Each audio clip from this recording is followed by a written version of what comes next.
Maka ibadah haji itu menggabung kepada dua ibadah. Dia ibadah jasadiyah dan dia juga ibadah maliyah. Ya. Bapak-bapak ke masjid ini namanya ibadah apa ini? Ke masjid sholat berjamaah ini ibadah apa? Ibadah jasadiyah.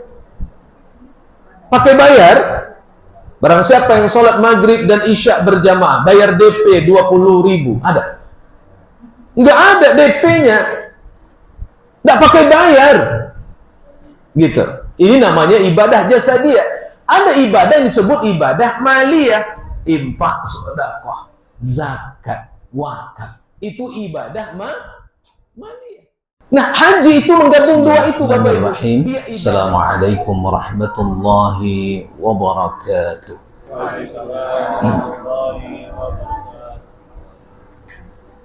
Alhamdulillahilladzi hadana lihada wa ma kunna linahtadiya laula an hadana Allah.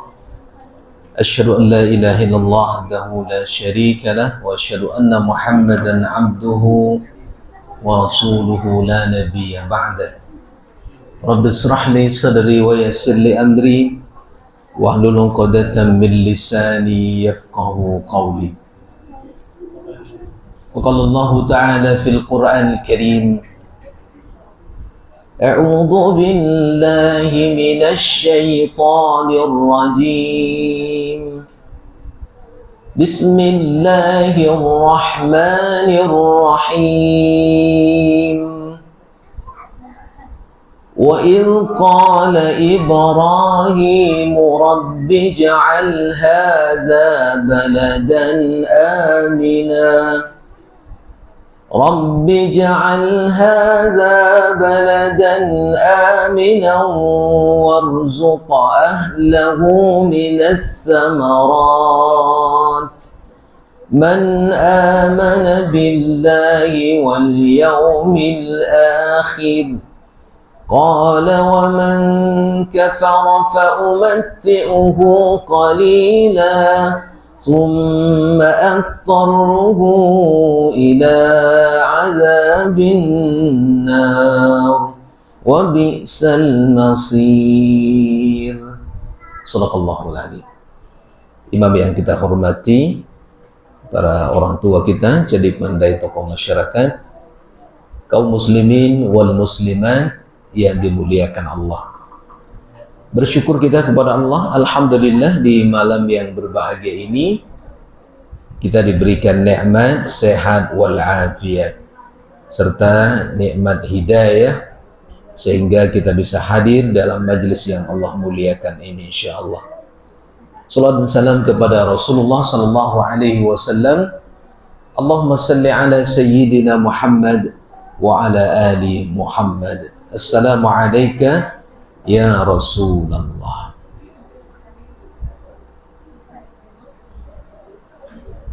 Tiadalah menggerakkan kita untuk hadir ke tempat ini kecuali diantaranya adalah nilai iman dan ketakwaan. Apa sebab?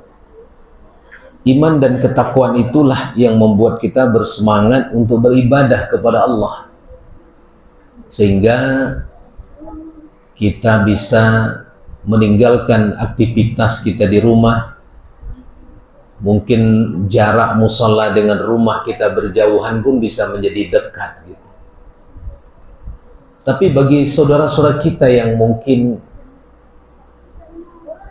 lemah pada keimanan dan ketakwaan, tidak merasakan nikmatnya melangkah ke majelis ini menjadi bagian yang luar biasa. Ini satu kehormatan kita Bapak Ibu, yang Allah pilih kemudian bisa hadir di majelis ini dan semoga mendapatkan naungan dan pahala dari Allah Subhanahu wa taala. Amin ya rabbal alamin. Pembahasan kita pada malam ini adalah bagaimana cara mendeteksi atau menentukan apakah iman kita ini benar-benar dalam iman yang hak di hadapan Allah. Ayat yang sering kita dengar adalah surah Al-Imran ayat 102. A'udzu billahi minasyaitonir rajim. Ya ayyuhalladzina amanu taqullaha haqqa tuqatih wa la tamutunna illa wa antum muslimun. Wahai orang-orang yang beriman, bertakwalah kamu dengan sebenar-benar ketakwaan, dan jangan mati sebelum benar-benar muslim. Bagaimana cara menentukan kita ini takwanya udah benar atau belum? Karena yang diseru orang-orang yang beriman, yang diminta adalah takwa, dan Allah ingatkan di sini adalah haqqa tuqati, orang-orang yang benar iman dan takwanya. Cara ngukurnya bagaimana, Bapak Ibu? Maka Abdullah ibnu Mas'ud radhiyallahu anhu menjelaskan, ada 3 standar yang dijadikan tolak ukur apakah kita ini berada pada haqqa tuqati atau tidak. Yang pertama, kata Abdullah ibnu Mas'ud, adalah orang yang benar takwanya itu adalah ayyu ta'a fala yu'sa. Mereka itu taat dan tidak bermaksiat. Yang kedua, kata beliau, adalah ayyushkara fala yukfara. Mereka itu bersyukur dan tidak kufur. Yang ketiga, kata Abdullah ibn Mas'ud, adalah ayyuzkara fala yunsa. Mereka itu ingat Allah dan tak pernah melupakan Allah. Yang pertama adalah ayyuta'a fala yu'sa. Taat dan tidak bermaksiat. Taat itu mudah atau sulit, Bapak Ibu? Hah? Kira-kira taat itu mudah atau sulit? Mudah. Iya. Mentaati Allah untuk sholat berjamaah ke musholla ini sulit atau mudah? Mudah bagi Bapak yang imannya mantap. Kalau diukur-ukur rasanya, kalau ramai yang datang, jamaah kita, warga kita, musholla ini penuh nggak kira-kira? Oh penuh? Oh penuh ya Bu ya. Ini berapa persen yang datang? 50%? Udah banyak itu. Berapa Bu? 10%. Berarti 90%-nya masih di sana. Iya. Apa yang menyebabkan kemudian tidak menarik? Kalau kemudian malam ini dibuat pengajian, lalu kemudian pengurus mengatakan, barang siapa yang datang pengajian malam ini, maka pengurus menyiapkan sembako 2 paket. Hah? Ramai Pak? Kenapa tiba-tiba ramai? Oh, ada sembakonya. Sembako itu simbol duniawi atau simbol surga? Oh gitu ya. Jadi ternyata simbol dunia itu lebih menarik ketimbang simbol surga ya. Inilah pandangan iman. Iman itu maka bisa dirasakan di sini. Ini ujian bagi orang yang beriman untuk terseleksi apakah kemudian mampu mentaati dan mendekat kepada Allah. Maka jalan taat itu bukan jalan yang mudah, Bapak Ibu. Jalan yang penuh dengan onak dan duri. Tantangannya apa? Tantangannya apa? Kalbu kita sendiri. Muncul kemalasan, tidak semangat untuk datang, tidak menggiur tawaran Allah itu. Padahal sudah disampaikan nabinya, yang namanya sholat berjamaah itu 27 derajat dibanding sholat sendiri. Milih 1 atau milih 27? Milih nan sekete atau nak banyak? Pasti jawaban nak banyak. Tetapi karena apa tidak dipilih yang banyak dalam iman ini? Ini ujian. Tapi kalau ditanyakan pilih 1000 atau 27.000? Pasti jawaban 27.000. Karena bentuknya cash money. Ini tantangan iman kita. Maka ketika kita sampai kepada taat dan tidak bermaksiat, Karena orang yang tidak menjalankan ketaatan kepada Allah atas perintah yang diperintahkan, maka dia akan bermaksiat. Jadi maksiat itu tidak hanya berjudi, Bapak Ibu, tidak hanya berzina, tidak hanya bohong, tidak hanya namimah, adu domba, suudzon, tidak. Ketika manusia sudah meninggalkan ketaatan, bahkan melalaikan ketaatan itu sudah maksiat atau tidak? Maksiat. Maka Allah mengatakan, fawailul lil musallin. Celaka bagi orang yang salat. Salat dia, tetapi salat yang bagaimana? Salatnya lalai. Dia buat juga salatnya, tapi terhitung kepada maksiat. Maka Allah ancam mereka. Apalagi tak salat, Bapak Ibu.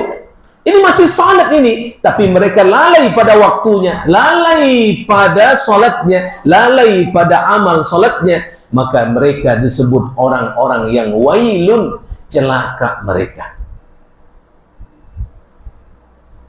Itu maksiat. Maka taat itu bukan mudah, Bapak Ibu. Sulit. Saudara-saudara kita hari ini yang memiliki kemampuan rezeki, mereka sedang berada di kota Mekah Al-Mukarramah untuk persiapan melaksanakan ibadah haji. Perjuangan mereka yang berangkat itu mudah atau sulit? Sulit, Bapak Ibu. Dari proses awal keberangkatan sudah diseleksi, kesehatannya mesti ada istita'ah namanya. Ya, mesti dimanasik untuk menyiapkan ilmu agar hajinya betul-betul sampai kepada kemabruran dan kemabrurohan hajinya. Manasiknya ada yang 50 kali, ada yang 30 kali. Kalau syarat kesehatannya tidak lulus istita'ah, duitnya sudah cukup, bisa berangkat atau tidak?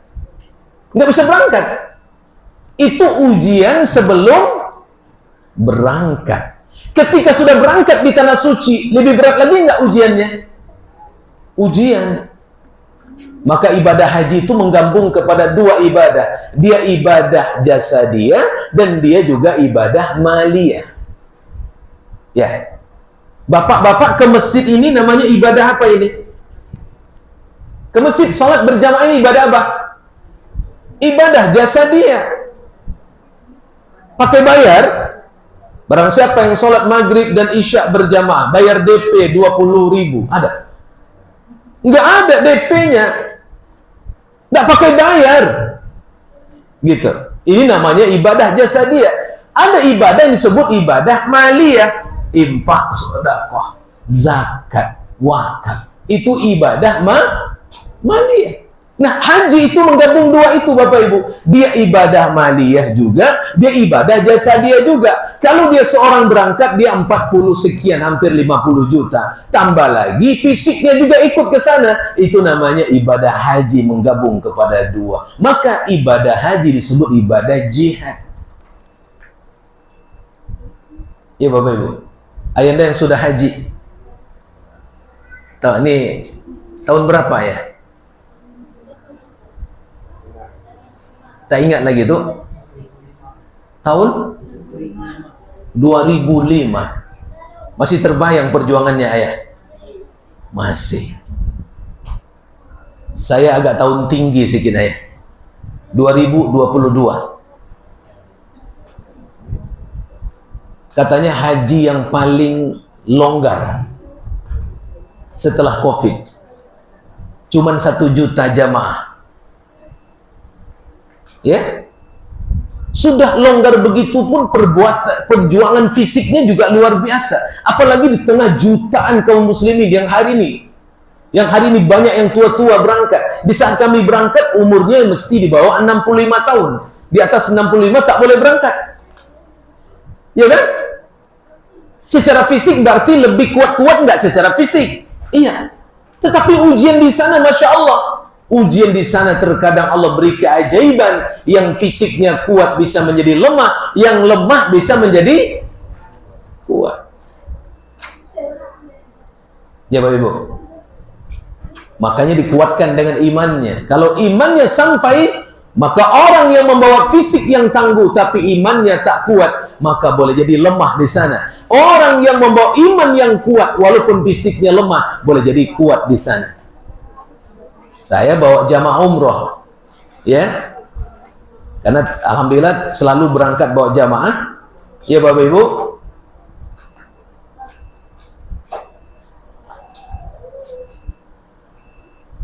Ya, silakan Ustaz. Saya bawa atuk-atuk, usianya enggak waktu itu dekat 70. Dari tanah air dia berangkat pakai tongkat. Mohon maaf, Bapak ini pakai pempes. Ya Pak ya. Ketika tiba di tanah haram, kita umroh dulu. Sudah ngambil miqat di Yalamlam, di atas pesawat. Kan kita nuju hotel dulu tuh. Nuju hotel, istirahat sejenak, itu Bapak Ibu baru buat umroh. Ketika keluar dari kamar hotel, atuk tadi hilang tongkatnya. Tak betungkek gaya itu lagi. Dan kata beliau tak lagi pakai pempes. Ya Pak, ini kerja siapa? Kerja Allah. Zahir manusia melihat tak begitu, tapi keajaiban terjadi pada beliau. Mungkin hatinya tulus, ikhlas, imannya mungkin kuat. Allah yang maha tahu, dia tamunya Allah. Kami pembimbing hanya mengantarkan ke sana. Yang melayani sebenarnya Allah, karena mereka tamu Allah. Kita mutawib membimbingnya. Ya Bapak Ibu, selesai umroh makin cogah gaya.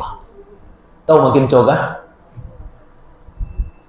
Tuh, jalan sore kita kan selesai umroh boleh pergi jalan, mau makan bakso, ada bakso di sana boleh. Ya Bapak Ibu ya. Nanti kalau niat-niat lah mau pergi haji atau umroh ya Bu, mudah-mudahan Allah mudahkan, amin. Masya Allah. Saya insya Allah berangkat bulan Oktober tanggal 3, bawa jamaah VIP. Ya Bapak Ibu ya. Insya Allah berangkat. Ketika sore itu, tuh kita sore ini pergi sedikit, mau nengok-nengok lah kota Mekah nih. Bajunya masuk ke dalam, kalah gaya amborinya. Pak yang dapat ke umur 70 baju masuk ke dalam, berapa coga gaya itu. Sehat, Masya Allah. Ini luar biasa. Ya. Apa yang menentukan berbeda? Mungkin nilai kemurnian iman dalam ketaatannya, bersih kepada Allah, sehingga Allah berikan keajaiban kepadanya. Sehingga bekal yang dibawa oleh seluruh jamaah yang berangkat itu, yang paling utama adalah Allah ingatkan, watazawwadu fa inna khairaz zadid taqwa. Berbekallah kalian, dan bekal yang terbaik adalah takwa. Apa inti takwa itu? Ayyuta, mentaati Allah dan tidak mendurhakainya. Maka bukti dari takwa bagi orang yang berhaji, apa kata Allah? Fala rafas wala fusuq wala jidala fil hajj. Ketika diwajibkan kepada kalian berhaji, jangan kalian berkata kotor, jangan kalian berbantah-bantah, jangan kalian menjadi orang yang ahli maksiat atau fasik. Begitu kata Allah. Maka kata kunci kalau kita disebut orang yang haqqat taqwa itu adalah dekat kepada taat dan jauh dari maksiat.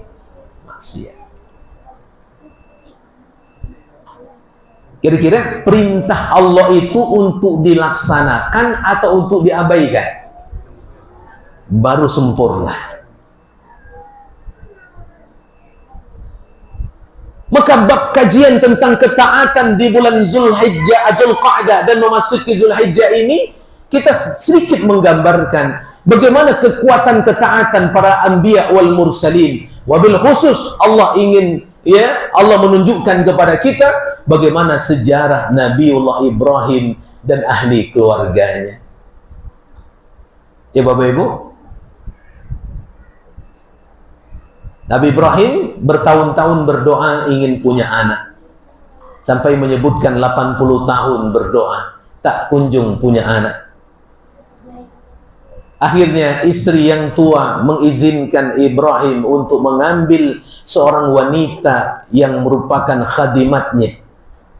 Siapa dia? Hajar. Untuk dipersunting menjadi istri. Qadar Allah, di istri yang muda Allah takdirkan Ibrahim mendapatkan anak. Ya Bapak-Ibu, yang akhirnya juga yang tua juga diberikan Allah anak. Hajar mendapatkan Ismail, Sarah mendapatkan siapa Bu? Yang lahir dari Sarah siapa Ibu? Nabi Ishak. Ya. Tapi ada cerita yang luar biasa tentang bab ketaatan kepada Allah yang terjadi pada keluarga ini.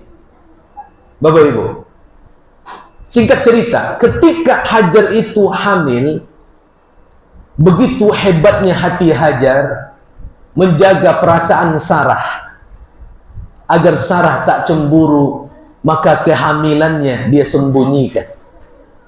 Ya, itu bagaimana cara orang dulu kalau semadu itu menjaga perasaan yang dimadunya itu. Kalau sekarang kan nggak begitu kadang-kadang ya Bu. Hah? Dicalian nyobana supaya sakit hati, ya kan? Walaupun apa-apa ada talu nambah baru. Cie saya barek ya Pak ya. Nah, saya pun kalau ibu tanya, Ustaz mau nambah? Enggak juga, enggak sanggup juga kan ini. Ya, cuman kadang-kadang cerita-cerita di lapau saya. Cerita lah berani. Nah, tapi enggak siap. Ya Bapak Ibu. Menurut riwayat Bapak Ibu, sampai Hajar itu mengikat perutnya itu, kalau bahasa orang sekarang apa namanya? Stagen apa? Apa namanya Bu?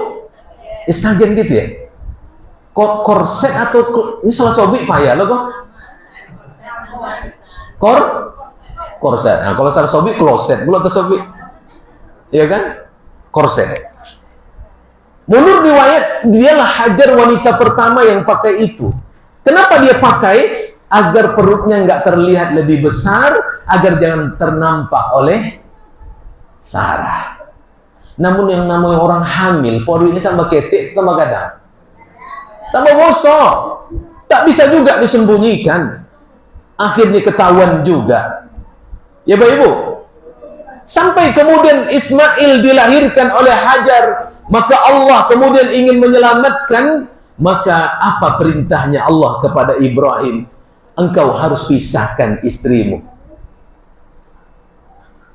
Satu di Palestina, satu engkau antar ke Makkah Al-Mukarramah, biwadin ghairi zi zar'in inda baitikal muharram, di sebuah lembah di sisi Ka'batullah, Baitul Al-Haram.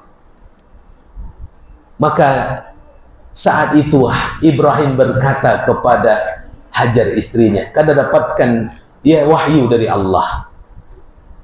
Ya istriku, engkau besok bungkus beberapa baju pakaian, engkau siapkan beberapa makanan untuk perjalanan kita. Kita akan menuju Makkah. Dari Palestina ke Makkah, perjalanan yang sangat jauh.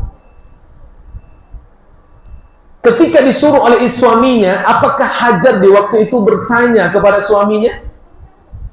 Atau melaksanakan perintah saja? Bu, Hajar bertanya atau laksanakan saja? Beda nggak dengan Hajar zaman sekarang? Kalau Hajar sekarang, dia apa kau suruh bungkui pakaian kau? Dia apa suruh siap uang makanan ke mana? Apa? Ya enggak?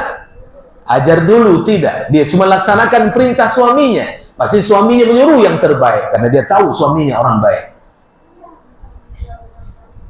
Singkat cerita, sampailah di Mekah. Ibu, kata Allah, engkau tinggalkan anak istrimu di sini.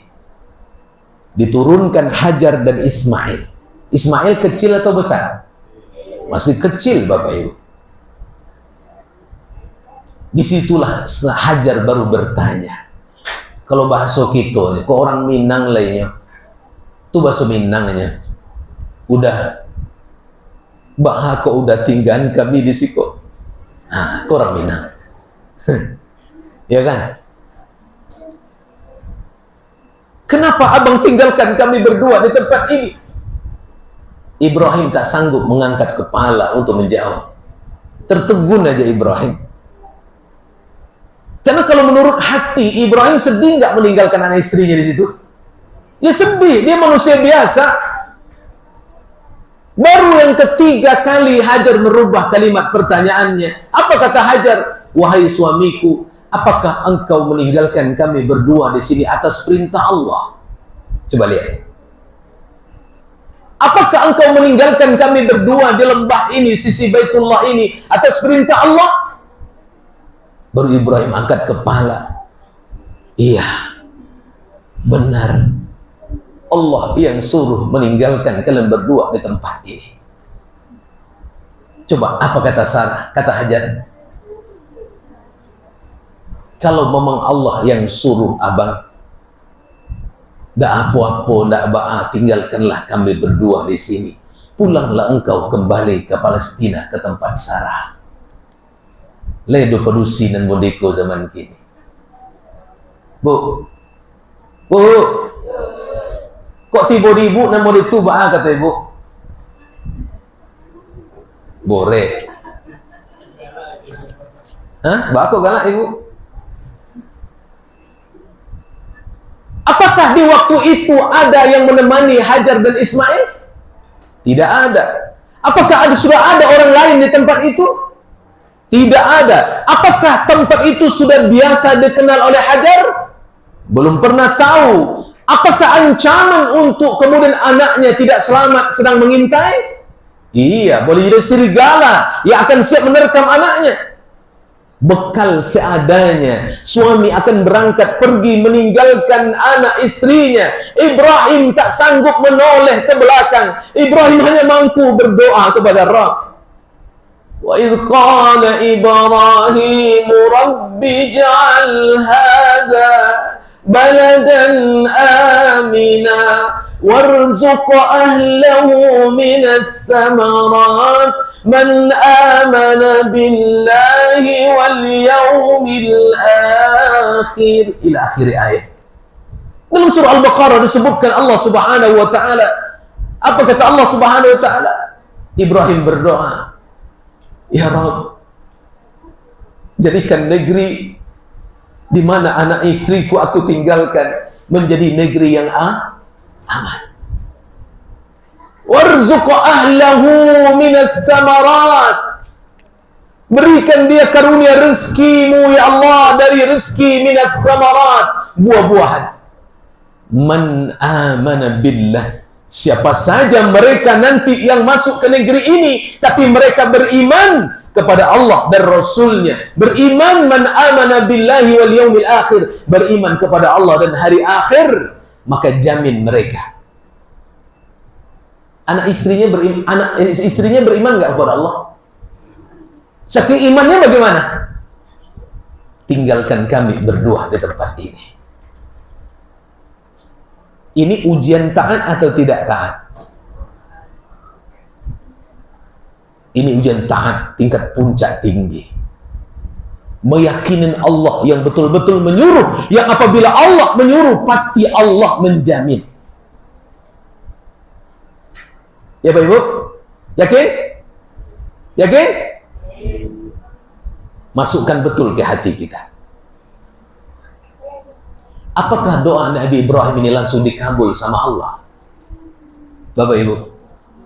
Ayana? Apakah doa Nabi Ibrahim ini langsung dikabul sama Allah? Tidak. Tidak langsung dikabul. Tapi Hajar membutuhkan ikhtiar yang lebih dahsyat lagi untuk meyakini janji Allah pertolongan yang akan datang. Maka ditinggalkanlah anak di samping Ka'bah itu. Dia tengok ke Bukit Safa, ada air. Karena anaknya kehausan air susu, tak ada lagi mengalir untuk disusukan kepada sang anak. Ibu mana yang tega melihat anaknya meronta menangis di tengah terik panas yang dahsyat itu?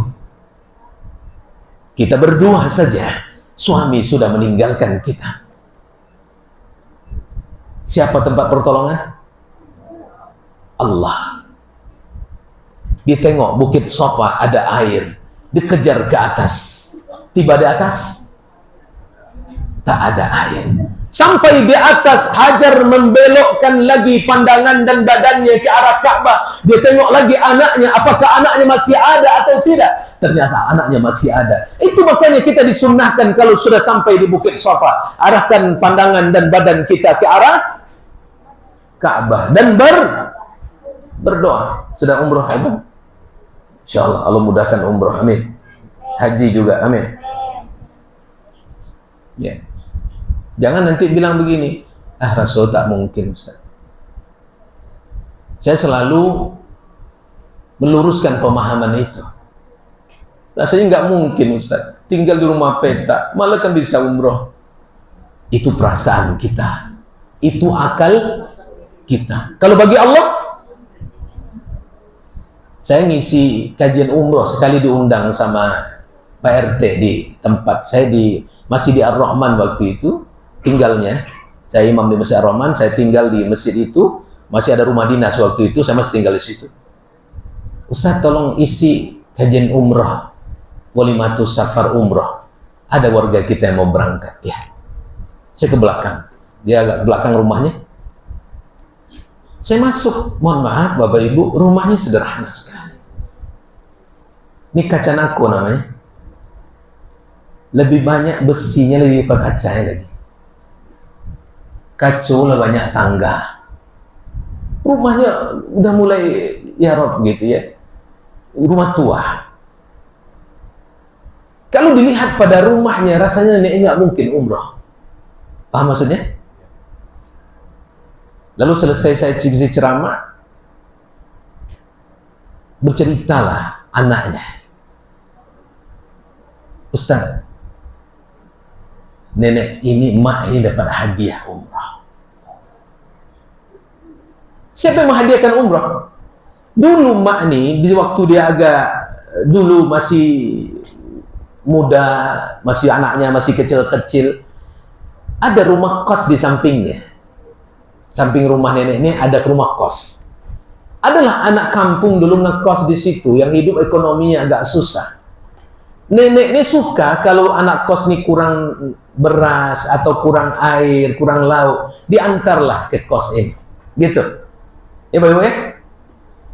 Hari ini anak kos yang dulu numpang kos di situ, membayar kos itu, terkadang sering, kadang tak terbayar karena hidup susah, hari ini jadi orang hebat. Dia ingat nenek nih. Dan dikirim informasi WA ke keluarganya nenek. Tanggal sekian, bulan sekian, nenek wajib berangkat umroh, biayanya sudah saya bayarkan, untuk tinggal biaya saya siapkan, biaya perjalanan saya siapkan, semua sudah saya lunasi, tinggal berangkat. Ya, siapkan paspor, nanti paspornya kami yang nguruskan. Ya. Terbayang nggak sama nenek pengen umroh? Pengen sih, tapi rasa logikanya kata nenek rasanya nggak mungkin. Tapi Allah yang memungkinkan nenek berangkat.